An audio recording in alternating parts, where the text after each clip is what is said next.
Hello, and welcome to Timing is Everything, a program of Care Dimensions. My name is Mary Crow, Director of Professional and Community Education at Care Dimensions. We continue with our series of programs for you around hospice, a journey of care through the lens of the interdisciplinary hospice team. Today our topic is hospice volunteers, essential partners in the care team. We have the pleasure of speaking with Lorinda Marshall, Manager of Volunteer Services, and Trish Cannon, volunteer. Lorinda and Trish, thank you so much for being on the show. Thank you for asking. Thrilled to have you here. This is such an important piece of the team, I have to tell you. So before we jump in, I want you to each tell the audience a bit about yourself. I'll have you start, Lorinda. So I've been with Care Dimensions for 7 years. It went by quick. Yeah. I've enjoyed the time. So I'm currently the Manager of Volunteer Services. I work with 3 other coordinators in the department. We all love what we do. We love the volunteers. Grateful for the work we do, and enjoy, every part of it and supporting our volunteers. Yeah, I love hearing that. Yeah, Trish, what about you? Well, I've been with Care Dimensions 10 years volunteering. Wow. This is my most favorite thing to talk about. It's very special, and I'm really, really grateful to you, Mary, for asking me as a volunteer, because there's many that could be sitting in this chair right now. So it's a privilege to be here. Oh, thank you, Trish. You are special. And I'll tell you, I feel like the volunteers are such an integral part of this team. Certainly, I know you so well, and again, have seen you in action in terms of your work, and it's just amazing. It's amazing. So I love having you in that chair, believe me. Thank you. I want to ask you also, both of you, this question about what is it? What drew you to hospice? What makes this work so special? So, I wasn't drawn to hospice, but I was drawn to work that feels purposeful and meaningful. And I was working in healthcare, doing an administrative job that didn't really feel purposeful. And so a former colleague was actually working at Care Dimensions, and I actually became very aware of Care Dimensions because of Mary, because Mary used to come to my former employer and do talks at their location. And so I knew of Care Dimensions, but became more aware because of your talks that you used to have. And I talked to this former colleague and said, I'm looking for work that feels more meaningful. And so she said, if something comes up, I'll let you know. And 2 weeks later, she called me and said, we have a volunteer coordinator position open. And I interviewed, accepted the position, and started, and I fell in love with hospice. Wow. Which I know sounds crazy, but I had the pleasure of sitting in our interdisciplinary meetings and hearing them talk about individuals on service, and I was amazed at each person in that room talking about this individual and how can we make the quality of their life better. It was amazing. Just seeing how the team worked and working as a team, every piece of it, it was just, it blew me away. And I instantly fell in love with hospice. And that's what's kept me around. Wow. You can't put it into words sometimes. Isn't that something? It's amazing. I don't even know if I knew that story, Lorinda. You probably did not. I did not know but that story. You used to come and you used to talk, and yeah, so I used to go in just to kind of gain some knowledge about different topics. Isn't that nice? But yeah, I don't know, sometimes it's hard to put in words. Yeah. People think hospice is sad, but it's not. It's not. Yeah. I tell you, I relate. I totally get that, and it's just so heartwarming to hear you talk about it in that way. Thank you. You're welcome. Trish. Well, I came to hospice after having been out of the country for many years and living in a culture that sees death as the dance with life, and it's a celebration. And it was so different from what I knew of in our culture. And so my parents both had Care Dimensions before they died. And they died at home with surrounded by what I called angels from the staff. Yeah. So when I came back to the country, I thought, what am I going to do now with this time of my life? So I called and made an appointment, went to see someone, and there was a training coming up, and I took it. And I felt like it was a door that opened up for me to be able to give back to an organization that had so lovingly cared for my parents, and that now I could do that. I could come and take care of or give loving care to somebody else. I didn't know how I was going to be doing it, but so that started, and it's the best step I ever took. Wow, that's beautiful. I'll tell you, you two are moving me. Oh. I have to say that it's very important, and thank you. That's amazing. And it really does matter to me, like what brought people here. Yeah. Because as I always say, this is not a job. It's not. This is a calling. People are drawn to this for a reason, and I think it's very special to hear what is that. What is it that drove people here? Let's talk about how do volunteers support the hospice team? How do, what are some of the specific tasks that they do? How do they support the team? Oh, there's so many ways that they support the team. We're lucky. We have folks that are out visiting with patients in every setting, the home setting, long-term care, assisted living facilities, and they may be going in to the home setting. They may be offering respite for the caregiver who maybe hasn't left the house in 2 months. Yeah. Now the volunteer's sitting with the individual that's on our service, and that caregiver can leave the house, go for a walk, go run errands, go to a doctor's appointment. And the volunteer may be sitting there quietly, reading a book, just offering a compassionate presence. The volunteers are playing games, card games, checkers, bingo. We have a volunteer who bought a bingo set and then redid the board herself to make it bigger so the patient could see it better. Oh. So, there's so many things, but the other thing that's nice is that it's another set of eyes. Yeah. So maybe the volunteer goes in and they notice something. The patient is complaining that they're having discomfort or they are having difficulty feeding themselves. So maybe this is something that they're seeing and hasn't been seen by the team yet because it's something that's just occurring. So it's another set of eyes that can report back, and we get that information to the team. Everybody works together. It's really wonderful. Yeah. So, but reading at the bedside. This time of the year, folks are being taken outside. Yeah. So there's folks that haven't been out of the facility in months. And now the weather's getting better, and the volunteer goes and takes them out in their wheelchair, and they're touching the bushes that are around, or they're lifting their head up. The breeze is hitting their face. They've got a smile on their face. They're verbalizing, "Oh, I haven't been outside in months. This feels so nice to have sun on my face." Yeah. It's the little things. Yeah. It's the little things for folks. It really is, and the volunteers are bringing just such a different level. They're going and they're really putting in the effort to figure out, what can I do to make this a better experience for the visit? How do I connect in a deeper way? How do I bring things to the patient that's going to help them connect and make them happier during this time that I'm with them? Yeah. It's amazing. That is amazing. So personal, isn't it, Trish? Yeah, yeah. And I'm sure that that's part of what you do, right? Understanding that person. Well, I'm thinking about what you just said. So many of the persons that I see are persons who aren't able to have a conversation. And for some reason, I don't know exactly what the answer is yet for myself, but for some reason, I make a connection with them. There's a feel between them and I. Yeah.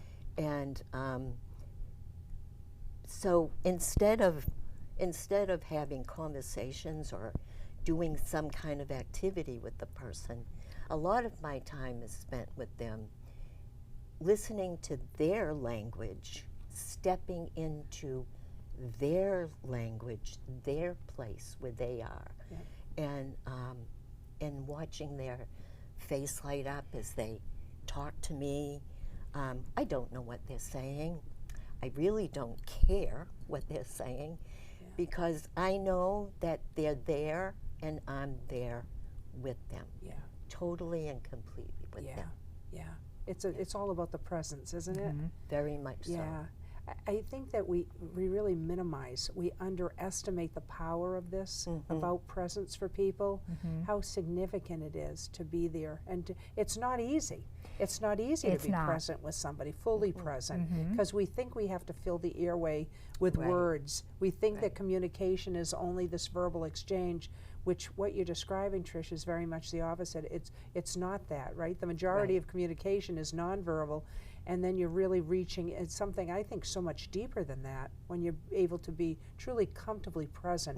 I call it compassionate presence with somebody. Right. And that's what it's all about, isn't it? Yes, it is. Yeah. Absolutely. Definitely. Yeah, we tell the new volunteers in training, get comfortable with uncomfortable silence. Yes.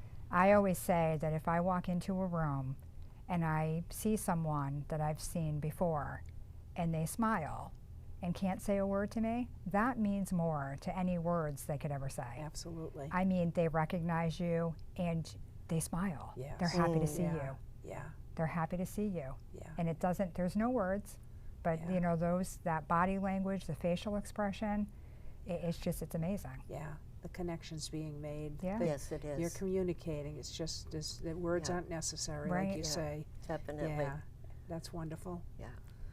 Talk about how just how volunteers contribute to just, again, that compassion and supportive presence, you know, because you just illustrated it so beautifully. But you know, talk some more about that, because I get people sometimes worried that have approached me and asked me, like, you know, I don't know what to do. I even have like family caregivers say, you know, I'm at a loss. I don't know what activities to do, what to do. And you know, they feel like they have to be a one-person activity committee, you know, which is really very taxing. It's overwhelming. Talk more about that, if you will. So, you know, we a lot of times tell the new volunteers in training that sometimes it's trial and error. They don't need to go in with all the answers. They go in and they let the patient lead where they're going.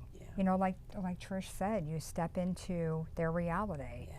And so sometimes, you know, you may go visit and you may have no idea, you may have no agenda, but as you're visiting, you're looking around the room and you see maybe a picture.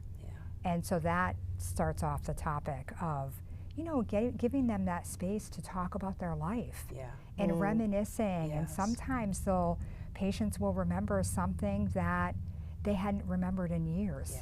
You know, or it's a shared love for something, travel. Maybe they did the same type of work. So, you know, we love seeing how things start out, and then as volunteers are continuing to visit people every week, they form this bond, and now, next thing you know, they're you know, doing something that, you know, 4 weeks ago the volunteer would have never dreamed of.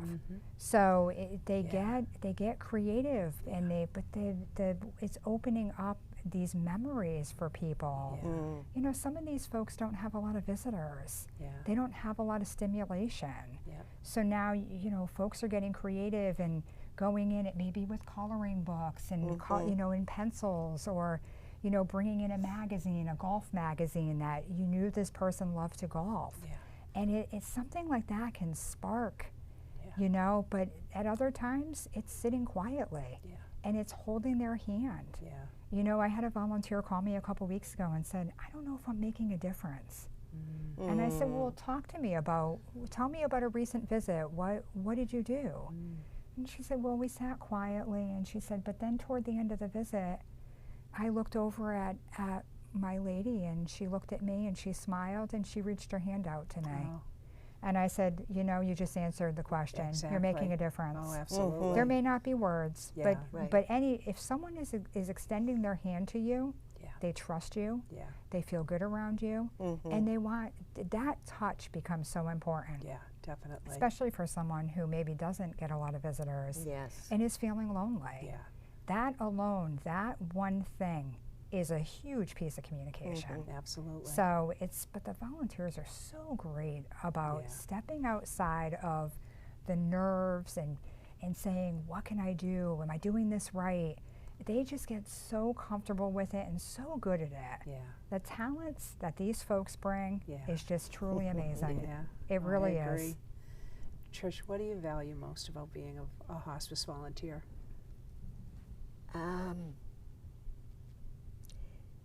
The privilege and the honor of walking with somebody at this time of their life. It is, excuse me, it kind of chokes me up a bit. Me too. That's beautiful. It's a precious time, really precious time. And sadly, we live in a culture that struggles with that. Yeah. That it's difficult. And as you were saying earlier, people think that what you do is sad. And when I mentioned that I volunteer, how can you possibly do that? My response is, how could I possibly not do that? Yeah. Because it's like, for me, it's as precious as that moment when a being comes into the world, is birth. Now I'm walking with someone to a point and birthing them into the end of their life. Where could I possibly go and get such a honor to be able to do something like that with this other human being? Yeah. This is such a It's a precious gift. time. Yeah. It's a gift to me. Such a precious, intimate time, and when people allow you to be a part of that, Right. what an honor. Yeah. And it's just, again, what the important piece is too, how you embrace that, Trish. You know, because not everyone would, and not everybody does. But that's the specialness of it, isn't it? Absolutely. That you see the value in this and the beauty, and that you're able to embrace that. Yeah. Yeah. How do you recruit volunteers? How do you know? Yeah, you know, who's cut out for this and that sort of thing? Well, we use, as far as recruiting, we use a few different tools. So we get notifications out to small local papers, letting them know we have a training coming up. We have a training coming up in June, starting next week, and we noticed the applications that were coming in for this training. A lot of these folks actually saw it in a little local paper that we were offering a training, and they did an application online, and then we call and we speak with these folks in detail, ask them what brought them, why hospice, you know, is there some kind of connection? Sometimes it's that this person may have had a loved one that was on service, or they had an experience somewhere else, and then really kind of felt connected to the work and the mission and wanted to give back. Some people aren't really sure why. They're not really sure why, but they just feel a draw to it, and they know they want to give back. And I think a lot of times it's going back to that, doing something purposeful, doing something meaningful. So we do take time to talk with people, and is everybody the right fit? No. But you know, we do our best to talk with people and kind of figure out. Not everyone wants to visit with patients, and that's okay, because we have other opportunities that are behind the scenes. And talk a little bit about that, Lorinda, because there are people think everybody's doing, you know, direct individual, you know, having direct contact with the individual or the family. We have a lot of folks that come in and help with various office tasks. It may be making copies of admission packets and putting those packets together. We have folks that come in to do data entry, filing. You know, they might be helping with spreadsheets, updating information, updating the database. So we have a large group of people that's what they're doing. And we always tell people coming in, you know, it doesn't matter what you're doing. the work is meaningful. Oh, absolutely. The work is necessary Yeah. for it to all work. Yeah. We work as a team, Yeah. and every piece of it is as important as the other. Yeah. So we never discourage people, you know, if they call and say, I don't think patients would be my fit, but I want to get involved. Yeah. So we have other folks that get involved with our events, the walk. Yeah. You know, if we have any other special events going on, they'll volunteer their time to do that. Yeah. So we do our very best to work with folks and to find something that feels like a fit for them. Yeah.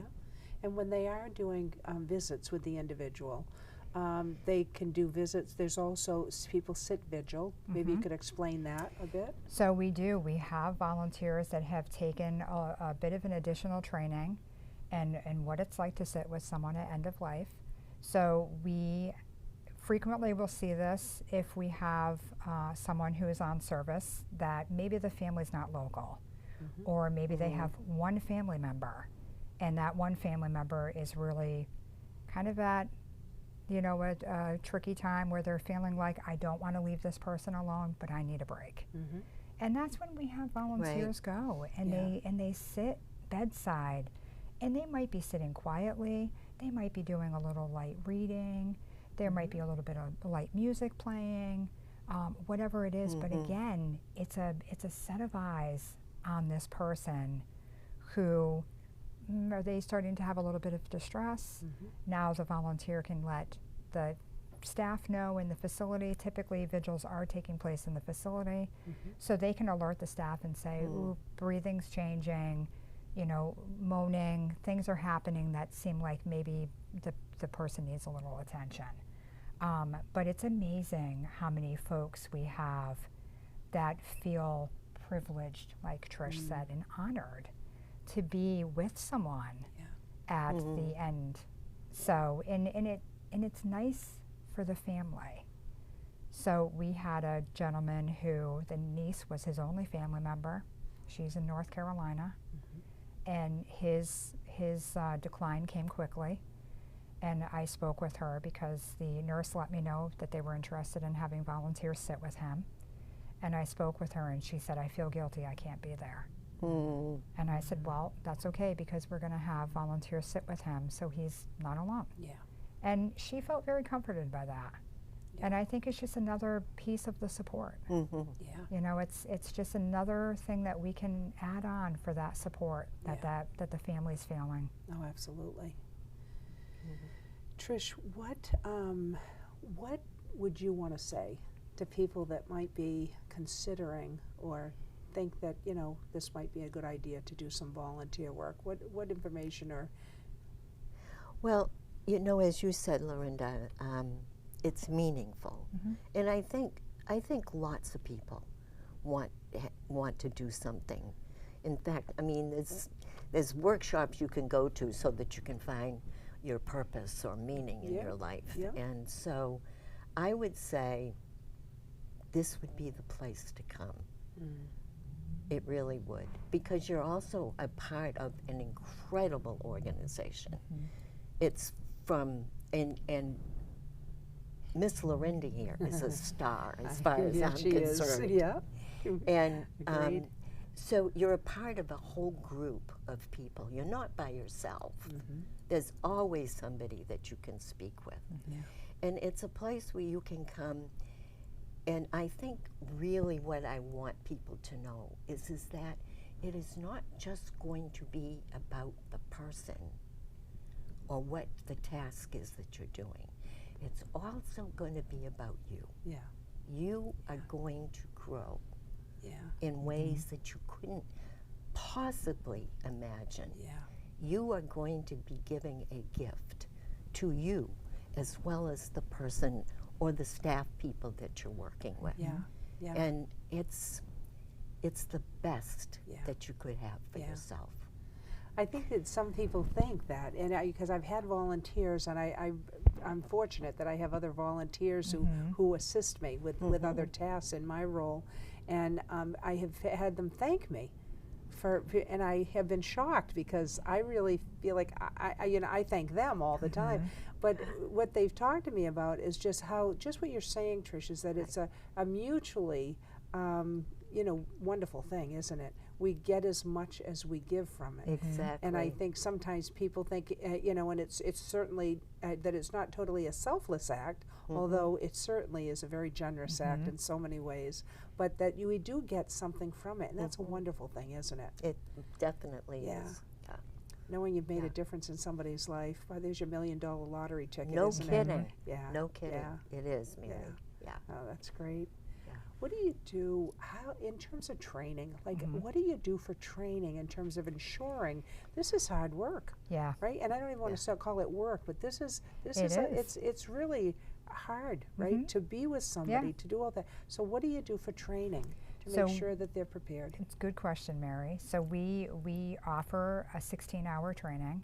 We do require all of our incoming volunteers to take the training.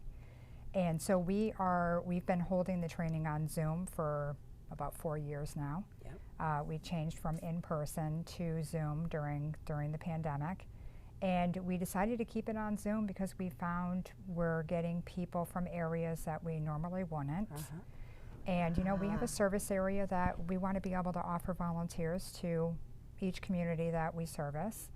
And we found people's feedback was that they felt it was convenient. You know, they don't have to leave their house, they don't have to commute, they can just get on the computer and hop on the class. Yeah. So during that training, this training is not a cookie cutter, basic about hospice. This is very much oriented to what Care Dimensions does, what our mission is, and we have guest speakers that come on. We have a social worker that comes on and talks about their role. The social worker also talks about boundaries, self-care, you know, how to navigate as a volunteer. You know, if you go into a situation and you're not sure about it, call someone. There's someone always on the other end of the phone, like Trish had said. And so they meet a spiritual counselor, bereavement comes on to talk. You know, so many different people are on talking about their role and how to navigate. And then beyond the training, we are a phone call away. Myself, if for some reason Trish can't get me, she can get somebody else in the department. We take the time that's needed. You know, there's never a, we're too busy. This is what we're here for. This is what we're here for. We're here to support this amazing, amazing group of folks. I call her just about every time after I've visited with somebody because it's a way for me to process or let go of the visit because now I'm going to step into my life in a whole other way. And I get the biggest kick out of calling her. I mean, I feel like, sometimes I feel like I'm a bother because I do this, but I'm always greeted with an ear for her. She always listens and gets as excited about something as I do. So, well, you need the debrief, right? Right, and you know, you hear these stories from the volunteers about something that happened with the patient, something they shared, something they did, right? Someone goes and the patient only lets them stay 15 minutes. Now we're up to 30-minute visits. This is a win, but you know that you've started out with someone who was like, I don't know about you, but now they're like, come on in. And it's amazing. It really is. I mean, it's on my end of it. That's me. You know, I tell the volunteers all the time, probably at every appreciation event we do, the volunteers keep me coming back. These folks are inspiring. They are so inspiring. Well, you two have been very inspiring today, I have to tell you. This program, this show has moved me deeply. I will tell you, I love having you on this show.